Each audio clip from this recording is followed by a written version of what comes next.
Ah, Cave Kraken, when you don't feel like doing the real Kraken and you just want to finish your Slayer task. Well, in today's video, I'm going to show you loot from 1,000 Cave Kraken, not the actual Kraken, so stay tuned. So I have killed 1,000 Cave Kraken and I want to get into their drop table, and then after their drop table, we can go ahead and get into the loot from 1,000 and see if it's worth it or not. As you can see, the location is obviously in the Kraken Cove. They require 87 Slayer in order to get there. So honestly, I don't know why you would be doing the regular Cave Kraken when you could just kill the boss Kraken, because the boss Kraken's super AFK and the drops are worth like 5 times as more on average. But you know, to each their own. Sometimes you just want to finish that Slayer task, especially if you don't have Task Swapper, which I highly recommend if you don't have yet. But let's go ahead and get into the drops. The average drop is worth 3.4k, almost 3.5k, and if you're on a Konar task, it bumps it up to about 4.8k. So the nice thing about Cave Kraken is you do get a decent amount of rune items. As you can see, you get a rune medhelm and a rune warhammer, and you also do get some battle staves. You have potential to get your trident. That would be another reason to do Cave Kraken over Kraken if you just are on Iron Man and you just want to get your trident. 100% understand, otherwise, it's kind of questionable. You also have a chance to get battle staves, adamant spear, a staff of water, water battle staff, and mystic battle staffs. Again, some of these really do start to add up, especially when you're sitting here with your mystic water staves. They do really start to add up over time.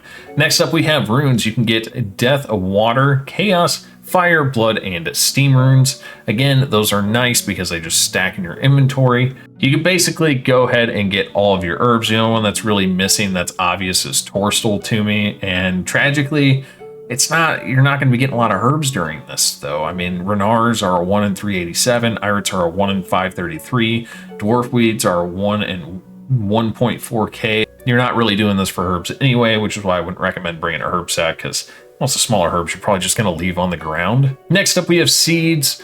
Not really that great for seeds either, but you can get Toadflax and Irate seeds, and then basically all of your other herb seeds, including a Torsal seed, which is always nice, and Snape Dragon seeds. But again, they're at such a low drop rate that you wouldn't be coming here for seeds anyway. They're just kind of a nice icing on the cake. And you can also get a bunch of, it says other, I'm going to call them junk items because most of these are worthless, except your Antidote pluses. I guess in theory, the shark and swordfish are nice because you can extend your trips and your Kraken tentacles at 1 and 1.2k. But again, go kill Kraken. There's no point not going to kill Kraken. And this is with basically every other Slayer monster, so you guys already know what's on there with, again, super astronomical drop rates in the first place, so it doesn't really matter. You can also get your Brimstone keys here if you're on a Konar task, obviously, and your hard and elite clues as well. Now, I do want to preface this by saying that juggling is still in the game, and I did not sit here and clue juggle. I think I did once because I was almost done with a task, so I dropped a hard and then I got another hard clue.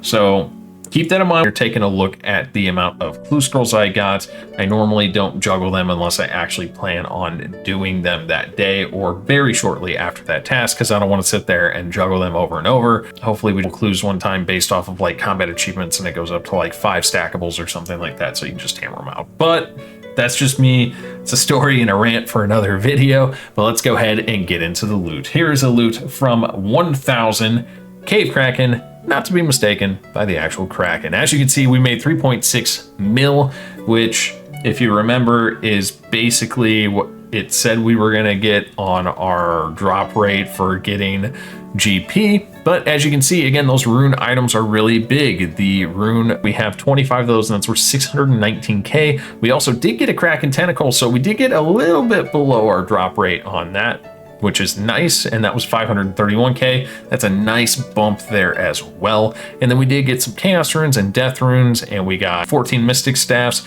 25 Water battle staffs, we got 27 Antidote pluses, 21 battle staffs. We did also get an uncharged trident, which is also nice. We already had one, and honestly, it's not worth a lot anymore like it used to be, but we did also get one of those. We also got 31 rune medhelms as well. And basically everything else, I mean, on here isn't really that great. 210 blood runes for the amount of time it takes to do this. I think I was doing like 120-ish an hour, 150, something like that, because they die quick, but you gotta wait for the stupid animation. And it's a whole thing, guys. It's really, just go kill the regular Kraken. It's way nicer. We did get 32 noted water orbs, which At the time when I did this was great because it's been a while and Perilous Moons wasn't out yet. That's how long ago it's been since I've done this. But now since Perilous Moons is out, you can just go do Perilous Moons and grind out your water orbs and they're charged. But I mean, it's a little extra thing that is nice, I guess. We did end up getting 8 Toad Flax seeds, which I believe is above drop rate. We also got 4 Aventos seeds, 2 Quam seeds, and we got 1 Irit seed. There's nothing, again, too crazy here. We did end up getting 2 diamonds, which is actually pretty rare from that gem drop table. I'm going to scroll down here a little bit and you'll be able to see I did end up with 4 hard clue scrolls and an elite clue. And again, just a reminder, I didn't sit here and clue juggle all of my tasks, so keep that in mind when you're taking a look at that. And there you can see my Irid seed. We ended up getting a lot of gems, at least considering how low the drop rate is. Again, guys, overall, this isn't really worth it at all. I don't recommend doing Cave Kraken. It's just in Slayer, you're going to have plenty of requirements that you need, or suggested levels, I should say, for killing the regular Kraken boss. Just go kill the regular Kraken boss. Don't really waste your time unless you're a new Iron Man just trying to hammer out a trident.